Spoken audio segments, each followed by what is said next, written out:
Kumpirmado, Liza Soberano kumalas na sa careless na pagmamayari ng aktor na si James Reid.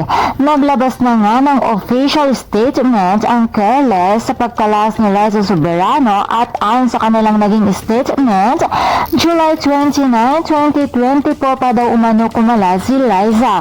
Kamakailan nga lamang ay umugong ang balitang wala na nga sa talent agency si Liza dahil sa pag-unfollow ng aktres sa social media account ng Careless.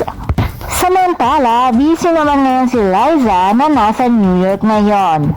At sa lahat ng kanyang mga loyal na tagahanga ng aktres, nagpapasalamat ito dahil hanggang ngayon ay sinusuportahan pa rin siya kung ano man ang kanyang desisyon para sa kanyang karera. At ayon pa sa mga ito, kung sakali daw na maisipan ni Liza na bumalik sa Pilipinas at itutuloy niya ang kanyang career dito, hihintayin pa din daw siya. Sa ngayon, ang tanging hangad lamang ng kanyang mga tagahanga ang kaligayahan ng kanilang iniibilang si Miss Liza Soberano.